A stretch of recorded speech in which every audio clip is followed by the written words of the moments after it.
Assalamualaikum warahmatullahi wabarakatuh. Saya Imratu Syafitri dengan nomor BP 1713060093 dengan mata kuliah Kewirausahaan EKIC dengan nama dosen Ibu Williameta SEIMM. Baiklah, di sini saya akan menyelesaikan studi kasus yang ketiga yang diberikan oleh Ibu tadi, yang mana buatlah kanvas BMC untuk bisnis Anda sesuai dengan bisnis plan yang sudah Anda buat sebelumnya. Dan yang kedua yaitu deskripsikan secara detail makna kanvas BMC. Nah, bisnis model kanvas ini adalah alat representasi visual yang dapat menjelaskan secara komprehensif sebuah proses bisnis. Bisnis model kanvas ini memiliki 9 elemen penting. Yang pertama yaitu customer segments. Bagian ini menjelaskan tentang siapa saja pelanggan dari produk yang kita buat tadi. Nah, di sini pelanggan-pelanggan yang saya targetkan yaitu yang pertama mahasiswa, anak-anak, dan juga semua jenis kelamin. Yang kedua yaitu value propositions. Nah, ini berisi tentang nilai tambahan yang menjadikan keunggulan utama perusahaan. Keunggulannya yaitu yang pertama, produk ini dibuat dalam berbagai varian rasa dengan topping antara lain adalah topping meses, keju, coklat, dan lain-lain. Yang kedua, harganya bersahabat. Dan yang ketiga, tidak menggunakan bahan pengawet. Yang keempat, bahan yang digunakan adalah bahan-bahan yang berkualitas. Yang ketiga yaitu channels atau saluran, berisi tentang media apa saja yang digunakan untuk mempromosikan agar usaha kita ini sampai ke pelanggan. Channel yang pertama yaitu media sosial. Media sosial yang digunakan untuk mempromosikan produk ini yaitu Facebook, WhatsApp, dan yang ketiga yaitu acara-acara terbuka. Di sini kami akan mempromosikan produk kami di berbagai acara terbuka seperti acara yang biasanya dilaksanakan di kampung-kampung, yaitu acara Panjat Pinang, seperti acara seminar dan acara-acara lainnya yang memungkinkan kita untuk mempromosikan produk tersebut. Yang keempat yaitu reseller, menjual kembali produk yang dilakukan oleh penjual setelah penjual tersebut membelinya. Dan yang kelima yaitu di sini kita bekerja sama dengan Gojek. Yang keempat yaitu customer relationship. Nah, di sini eh, yaitu hubungan dengan pelanggan. Bagaimana cara kita menjalin hubungan dengan customer? Apakah si customer tadi puas dengan produk yang kita buat atau tidaknya? Salah satunya yaitu dengan melakukan promo dan diskon. Nah, promo dan diskon ini adalah salah satu cara agar produk yang kita promosikan dapat membuat para pembeli tertarik dengan produk yang kita jual. Kelima yaitu revenue streams. Yang pertama yaitu memperoleh profit dari hasil penjualan.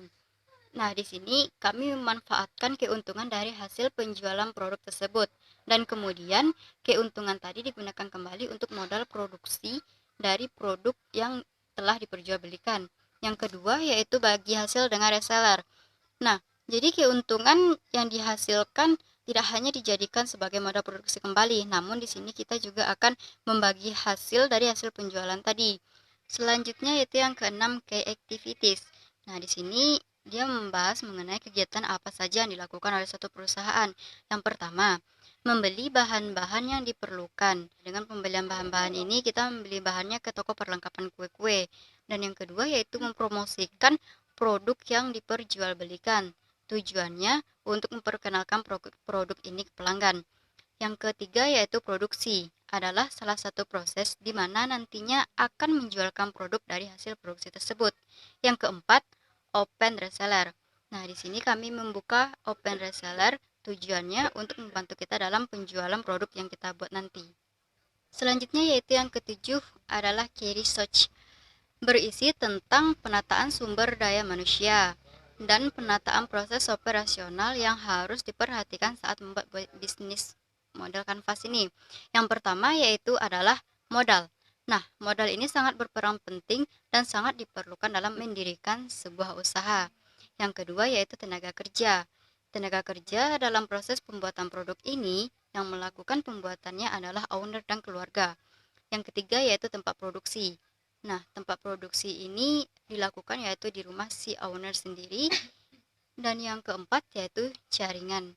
Nah, jaringan di sini yang dilakukan adalah dengan berbagai pihak dalam masyarakat, baik individu, komunitas, dan lainnya.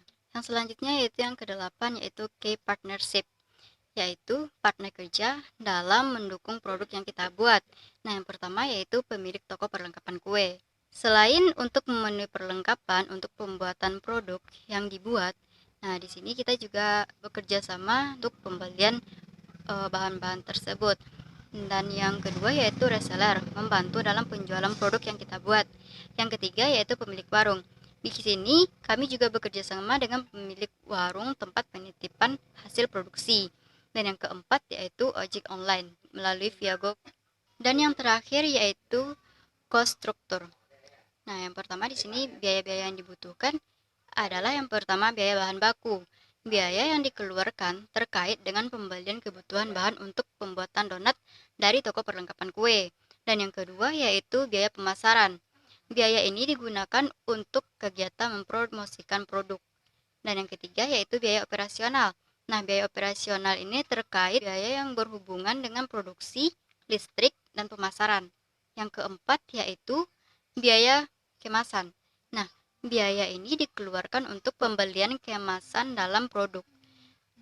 Baiklah, mungkin hanya itu yang dapat saya sampaikan.